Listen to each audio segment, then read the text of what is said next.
Now you have all the precipitates that's on the bottom and there's no supernatant.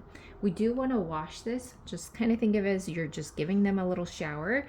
Take some water and you're going to put DI water, and you're going to put some water in here.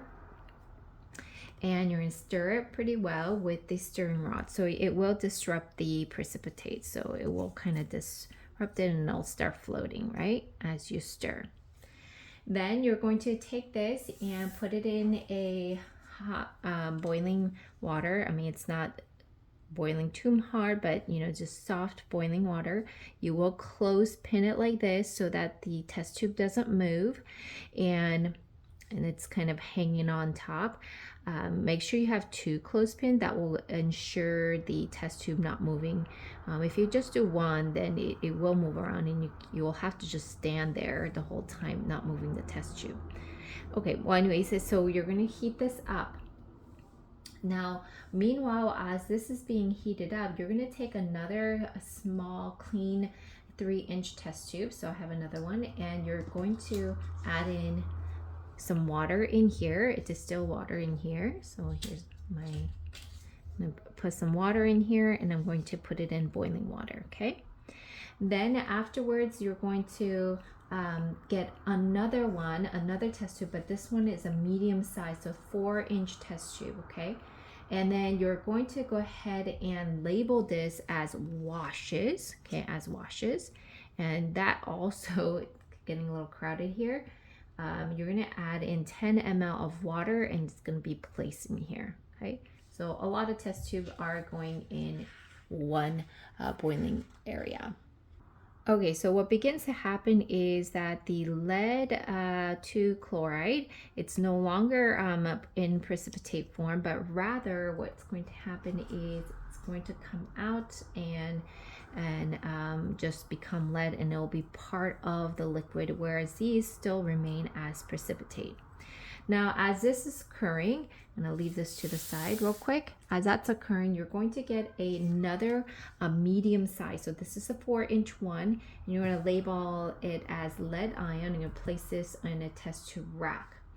Then you're going to take a large test tube. This is the biggest one, right? And this will be your discard. Okay, so there's 2 test tubes. One is a discard test tube, and one is a lead ion test tube. All right, so let's go ahead and put this away, and I'm going to bring in this apparatus here that we set up earlier, this one right here. Okay, so what's going to happen is, let me bring the other ones here. Okay, so there's 4 ml of water in here and 10 ml of water in here, if you recall. And the 10 ml of the water is the one that has label washes. All right, so you're going to take that 4 ml of water that's been boiling, and you're going to pour it in here. And you're just kind of like making the filter paper hot and the surrounding hot. As you're doing this, obviously things are going to start flowing down through the funnel. So you definitely want to have the discard test tube, which is the giant one, right? The giant one, like that looks like all the way down here. Okay, this one there, so that as this is coming through, as the water is coming through, you're catching the water. You do need to be pretty quick about this, because this is all warmed up now, and as soon as that's warmed up, you're going to take your solution and you're going to pour it in here and allow all of these guys to fall through. But as it's falling through, you need to change the discard, right? You're going to change the discard and put your sorry, there's so many test tubes around me. Okay, so you're going to put your lead ion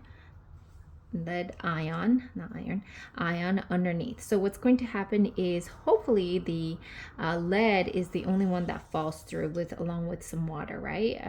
And then you have your precipitate that will just get caught onto the filter paper inside the funnel. Okay, that's sort of the goal here.